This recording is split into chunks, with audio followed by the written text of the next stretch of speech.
bulatkan tekad, kuatkan hati. Waalaikumsalam warahmatullahi wabarakatuh, Bu Nur. Oke. Mohon maaf Bu Narni, hari ini saya mengganggu Ibu. Dikarenakan kebetulan saya mendapatkan tugas dari pendidikan guru penggerak di sini adalah untuk mewawancarai kepala sekolah. Di sini Bu Sunarni sebagai kepala SMA Negeri 1 Selawi tentunya sering menghadapi banyak kasus-kasus yang terjadi di sekolah, di mana kasus-kasus yang terjadi di sekolah itu bisa saja diambil dengan mengambil keputusan yang harus Ibu ambil sesegera mungkin. Tentunya Ibu bisa menemukan kasus-kasus itu yang tentunya bisa saja ada yang salah, ada yang konsepnya benar. Nah itu dalam keilmuan pendidikan di sini adalah kasusnya dinamakan kasus dilema etika. Nah di sini saya mohon izin untuk dapat mewawancarai Ibu Sunarni, sehingga di sini saya akan memberikan beberapa pertanyaan kepada Ibu. Mohon izin Ibu. Ya. Terima kasih Ibu. Monggo Mbak Nur. Ya. Saya mulai untuk yang pertama, selama ini bagaimana Ibu dapat mengidentifikasi kasus-kasus yang merupakan dilema etika atau bujukan moral? Ya. Terima kasih matur nuwun Mbak Nur.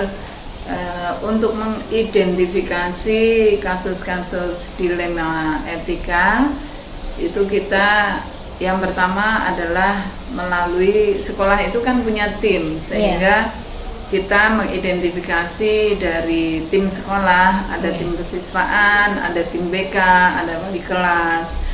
Dari tim sekolah itulah kita mengidentifikasi masalah-masalah dilema etika tadi.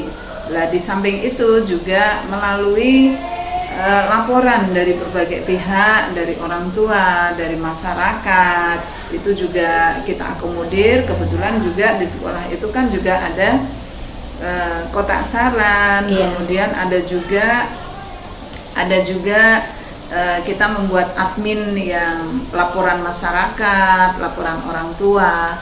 Nah, di samping itu juga kita melakukan pengamatan atau melakukan observasi langsung di sekolah.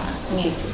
Berarti Ibu melakukan beberapa langkah Ibu di sini untuk mengidentifikasinya. Baik Ibu, sudah cukup bagus apa yang Ibu sampaikan tadi untuk mengidentifikasi kasus-kasus dilema etika. Selanjutnya pertanyaan berikutnya Ibu, selama ini bagaimana Ibu menjalankan pengambilan keputusan di sekolah, terutama untuk kasus-kasus di mana ada dua kepentingan yang sama-sama benar atau sama-sama mengandung nilai kebajikan? Saya sampaikan bahwa yang namanya sebuah lembaga, apalagi institusi sekolah itu punya yang namanya standar operasional. Lah, maka yang kita jadikan adalah pedoman-pedoman seperti itu. Pedoman-pedoman atau standar operasional. Misalnya, siswa terlambat, bagaimana penanganannya? Siswa mutasi, bagaimana penanganannya?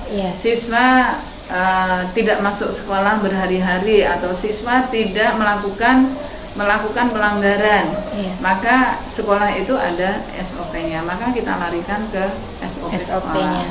Nah, kemudian yang berikutnya juga setelah SOP itu kita jadikan pedoman. Nah, kemudian yang berikutnya kita juga mengumpulkan tim sekolah, kita ajak diskusi, baik tim kesiswaan, kurikulum, tergantung bidang masing-masing. Bidangnya itu bidang apa? Masalah itu ada di bidang apa?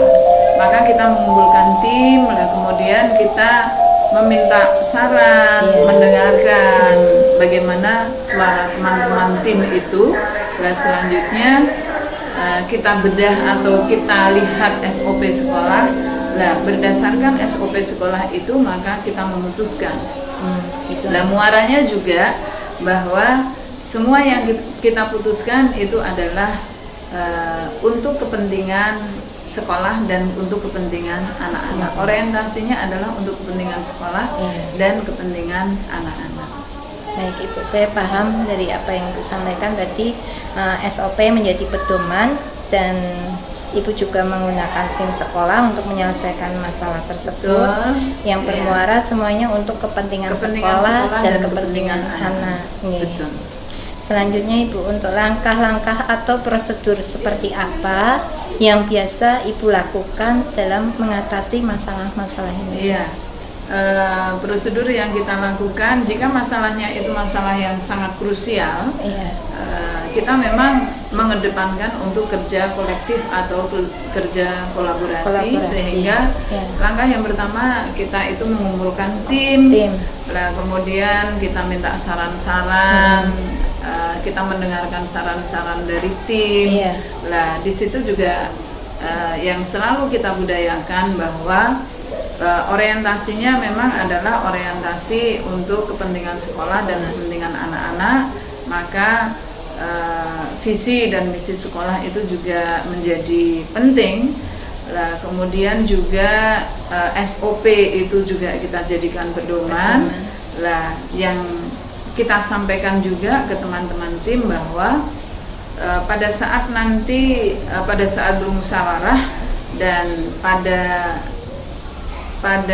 final untuk mengambil keputusan, maka kita biasanya menggunakan musyawarah. Artinya apa? Suara yang terbanyak itu yang kita gunakan, tetapi pedomannya adalah SOP sekolah dan mengedepankan kepentingan sekolah dan anak-anak. Begitu. Baik Ibu.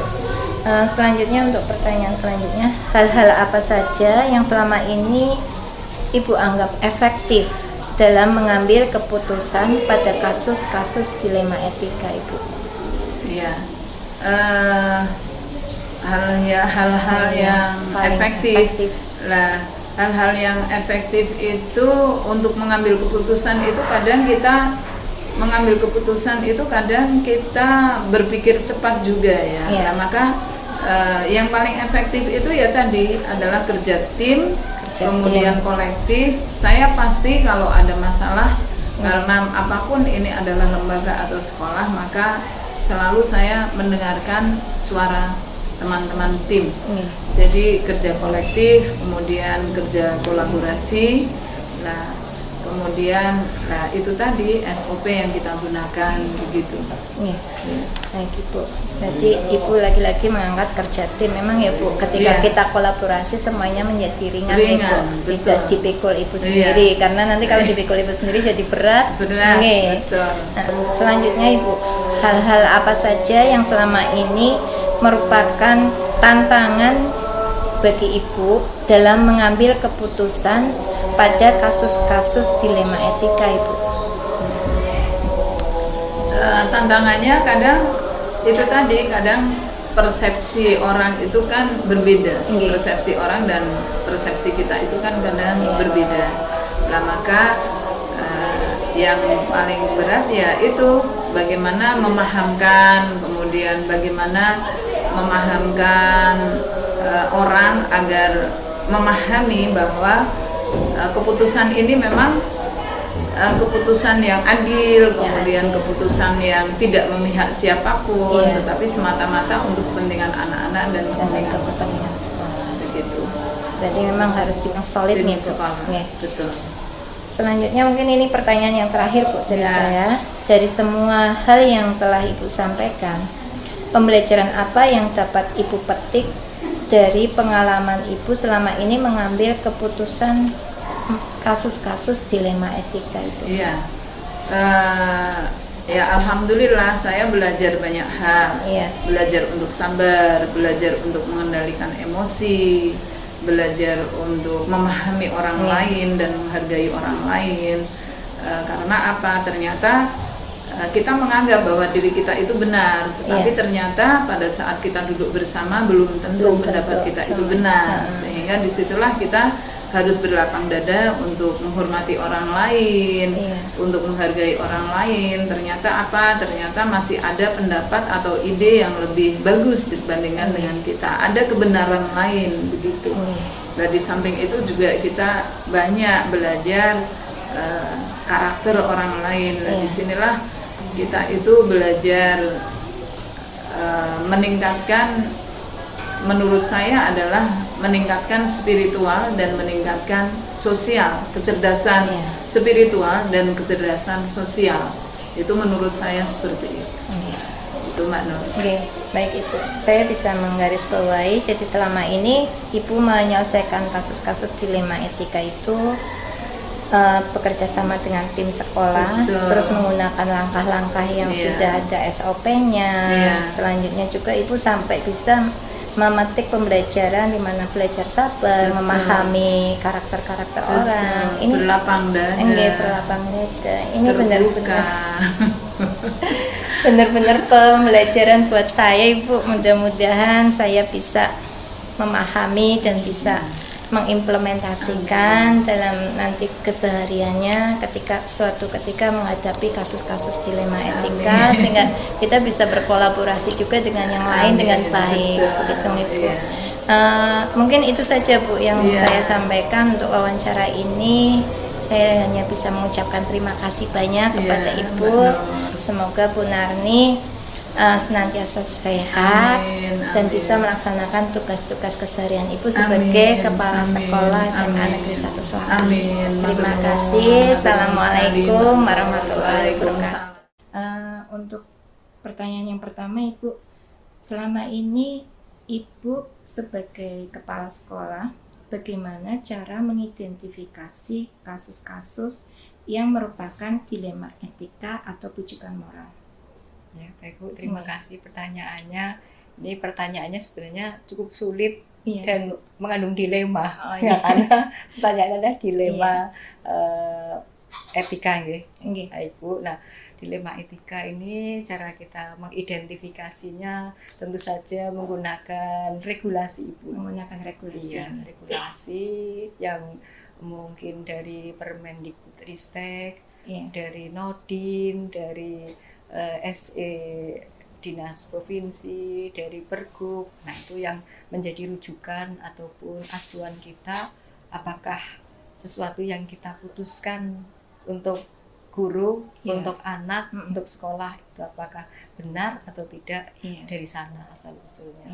Jadi memang selain dari regulasi, kadang-kadang ada yang bertentangan, Bu, dengan hati kita, sehingga itu pun kadang-kadang juga harus kita tinjau kembali, apakah regulasi ini harus kita sampaikan itu saklek seperti itu, atau harus kita olah kembali dengan intinya tetap terlaksana, tetapi dengan ada semacam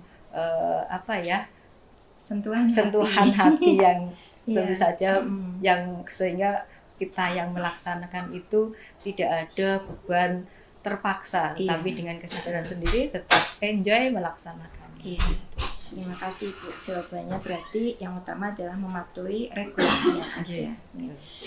Untuk pertanyaan selanjutnya, Ibu, selama ini bagaimana Ibu dalam menjalankan pengambilan keputusan di sekolah di sini di SMA Negeri 2 Slawi, terutama untuk kasus-kasus di mana ada dua kepentingan yang sama-sama benar atau sama-sama mengandung nilai kebajikan, Bu? Bu. Ketika kita berhadapan dengan dua kepentingan yang sama-sama benar, juga sama-sama penting, maka kita menentukannya adalah dengan skala prioritas, Ibu. Menggunakan skala prioritas. Skala prioritas yang kita lakukan, baik itu biasanya yang terkait dengan siswa dan sekolah. Memang kita menggunakan skala prioritas, kita identifikasi ketika prioritasnya adalah untuk kebutuhan anak, maka kita utamakan. Jadi kita berpedoman pada skala prioritas dan juga dari daya dukung. Nah, itu daya dukungnya. Berarti Ibu menggunakan skala prioritas dan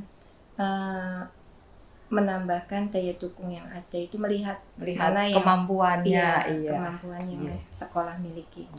Selanjutnya, Ibu, untuk langkah-langkah atau prosedur seperti apa yang biasa Ibu lakukan selama ini dalam mengambil keputusan yang penuh dilema itu, Ibu? Oke, Bu. Ketika kita akan mengambil satu keputusan, tentu saja kita tidak langsung begitu saja, Ibu. Tidak, tetapi kita secara bertahap, ada tahapan-tahapan yang kita lalui.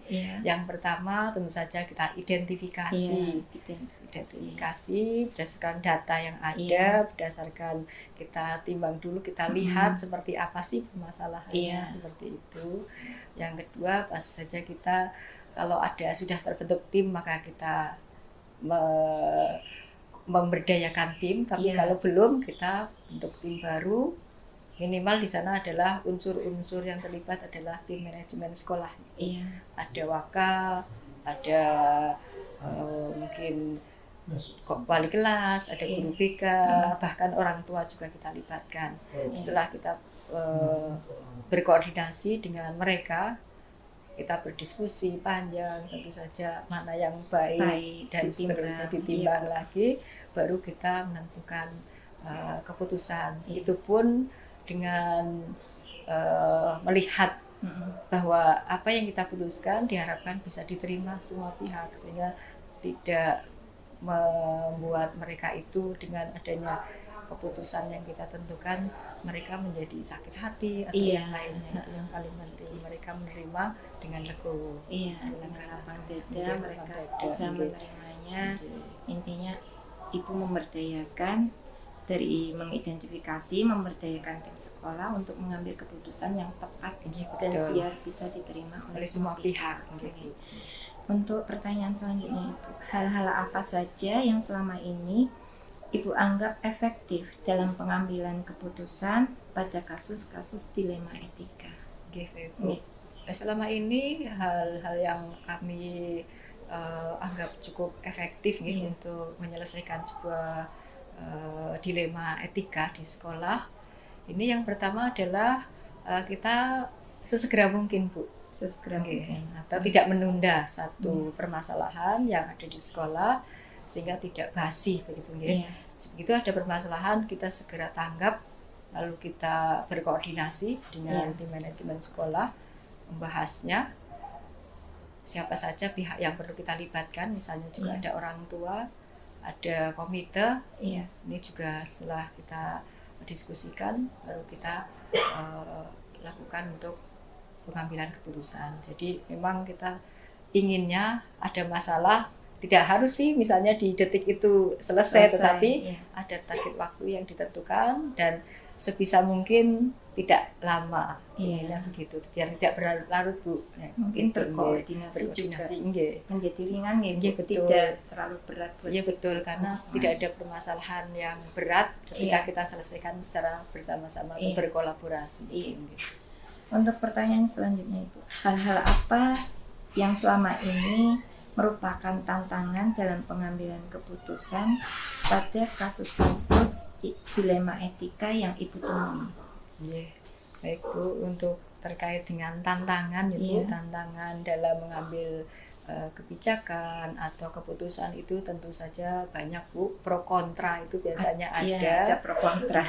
Tetapi kita yang pertama melihat dulu sisi regulasi, yang kedua ada semacam sosialisasi atau pemahaman bersama, sehingga ketika kita nanti menyampaikan dan akhirnya mengambil keputusan itu tidak ada pihak-pihak yang merasa tersakiti. Dan di sana kita meskipun di situ tetap kita menjunjung tinggi sebuah regulasi, tetapi bahasa yang kita sampaikan atau cara kita menyampaikan kepada teman-teman itu kalau bisa ya sebaik mungkin dengan bahasa hati, Bu. Bahasa hati. Dan itu yang mungkin bisa lebih betul. Jadi meskipun kepala sekolah itu di sini kita dianggap sebagai satu yang Ibu, tetapi kami tidak ingin bahwa ada semacam kita itu yang power, tidak. Jadi kami ingin semua yang kita lakukan, kebijakan yang kita ambil adalah merupakan kesepakatan bersama seperti itu. Jadi Ibu, terima kasih. Selanjutnya, seperti apa yang biasa Ibu lakukan selama ini dalam mengambil keputusan dilema etika atau rujukan moral?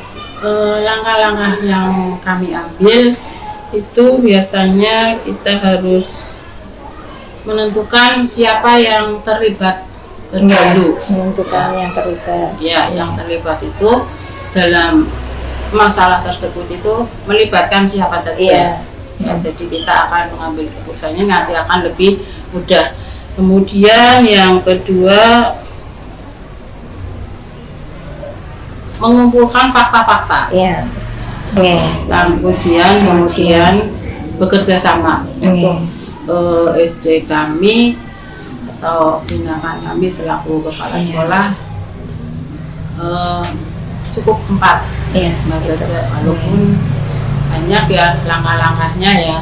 Saya kira, setahu saya kalau tidak salah ada 9 langkah untuk kami memang baru kami laksanakan 4 saja cukup karena lingkungan ini masih skup sekolah SD, jadi kan masalahnya belum terlalu besar. Kalau umpamanya di lingkungan kerja yang bukan dinas pendidikan kan mungkin masalahnya lebih berat lagi. Lebih berat lagi, jadi mungkin menjadi yang 9 langkah tersebut, atau yang di luar SD kan juga mungkin banyak lah, SMP SMA itu bisa nyampe ke 9. Berarti kalau saya garis bawahi tadi yang pengujian keputusan sementara nih Bu, sebelum keputusan final nanti biar bisa apakah ini sesuai atau tidak, benar atau tidak. Jadi kita nanti akan dari situ keputusan yang sementara nanti bisa kita tarik untuk keputusan yang final sehingga keputusan Ibu itu tidak salah. Seperti itu. Selanjutnya Ibu, hal-hal apa saja yang selama ini Ibu anggap efektif dalam mengambil keputusan pada kasus-kasus dilema etika? Dalam mengambil keputusannya yang efektif ya dengan musyawarah. Nah itu, memang harus musyawarah Bu. Selalu musyawarah. Karena tidak mungkin kan sebagai kepala sekolah mengambil keputusan sendiri. Karena nanti akan menjadi berat buat berat untuk saya sendiri kalau itu kan setelah ada masalah kemudian dibicarakan dengan dewan guru. Intinya dengan dewan guru dulu, kalau memang sudah bisa diselesaikan sampai situ dengan dewan guru ya sudah kami selesaikan sendiri. Tapi kalau belum bisa menemukan titik finalnya, nanti kita ke orang tua murid dan komite. Berarti itu nanti sampai di istilahnya yang paling efektif itu musyawarah ya Bu. Jadi biar Ibu bisa mengambil keputusan yang tepat dan bisa dipertanggungjawabkan. Itu. Selanjutnya, hal-hal apa saja yang selama ini menjadi tantangan Ibu dalam pengambilan keputusan pada kasus-kasus dilema etika? Tantangannya saya kira semua sekolah punya tantangan Bu. Di sini kadang kan ada guru ada guru namanya yang lebih senior, merasa lebih pandai, lebih lama. Kalau saya kan termasuk junior cuman karena ada kesempatan untuk menjadi kepala sekolah sehingga saya bisa menjadi kepala sekolah. Dengan yang senior kan lebih tua istilahnya sudah hampir pensiun. Kadang memang kemudian berpikirnya memang berbeda. Cara berpikir yang dulu dengan yang sekarang memang berbeda. Sehingga yang istilahnya dulu kolot lah yang namanya guru harus seperti ini, saya senior dan saya harus menang. Kadang kan ada perasaan seperti itu karena merasa senior. Jadi kalau ada kendala seperti itu biasanya saya berbicara dengan face to face dulu. Dari hati ke hati. Dengan guru tersebut. Nanti kalau sudah pro baru saya clearkan dengan dewan guru. Jadi sifatnya pendekatannya dulu dengan pendekatan yang nyaman lah. ya nggak menjadi kendala karena mesti ya ada. Karena saya dulu waktu menjadi guru pun ada. Ada guru yang seperti itu. Setelah saya jadi kepala sekolah pun ada. Sehingga saya ya pendekatan dulu. Dan saya juga melakukannya yang pernah saya alami juga. Setelah saya jadi kepala sekolah ya saya menemukan saya alami juga. Saya pendekatan dulu. Memang ya harus legowo lah ya istilahnya. Yang namanya menerima. Iya, namanya pimpinan ya kadang harus saya dasar di bawah ya, biar itu gimana saya sifatnya itu nggak merasa kepala sekolah saya harus menang, enggak seperti itu, sehingga nanti akan berjalan dengan enak. Iya, bagus ya Bu. Nah, untuk keputusan Ibu yang selama ini telah diambil memang alhamdulillah sudah bisa menunjukkan adanya suatu musyawarah tadinya, sama adanya tantangan tadi juga bisa diatasi. Selanjutnya untuk bagaimana adakah Ibu memiliki jadwal tertentu dalam sebuah penyelesaian kasus-kasus dilema etika, atau mungkin Ibu bisa menyelesaikan di tempat atau memiliki jadwal tersendiri menyelesaikan yang nanti dalam bentuk prosedural atau bagaimana? Kalau jadwal sendiri yang baku itu tidak ada. Jadi kalau namanya ada masalah langsung bisa diselesaikan ya langsung diselesaikan seketika itu. Langsung. Iya, kalau bisa. Berarti langsung ada masalah langsung diselesaikan, kalaupun belum nanti mungkin step by step. Iya, seperti itu. Soalnya kalau mamanya tidak diselesaikan nanti berlarut-larut, masalahnya menjadi berkepanjangan dan menjadi tidak nyaman juga. Selanjutnya Ibu, adakah orang atau siapa atau faktor-faktor apa yang selama ini mempermudah Ibu atau membantu Ibu dalam mengambil keputusan dalam kasus-kasus dilema etika itu? Orang tentunya ada, ya guru yang bisa diajak bertukar pikir, itu sangat membantu bagi kami sehingga untuk mempermudah atau mempercepat mengambil suatu keputusan. Karena saya nggak bisa mengambil keputusan sendiri, pasti saya selalu bermusyawarah, bertukar pendapat dengan musyawarah, sehingga nanti keputusan Ibu bisa tepat, Bu, dan bisa dipertanggungjawabkan. Selanjutnya mungkin ini pertanyaan yang terakhir Ibu. Dari semua yang telah Ibu sampaikan, menurut Ibu pembelajaran apa yang bisa dipetik dari pengalaman Ibu selama mengambil keputusan kasus-kasus dilema etika?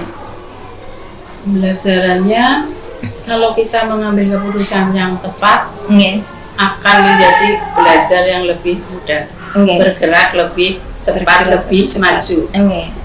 Seperti itu. Mungkin akan juga mengajarkan Ibu lebih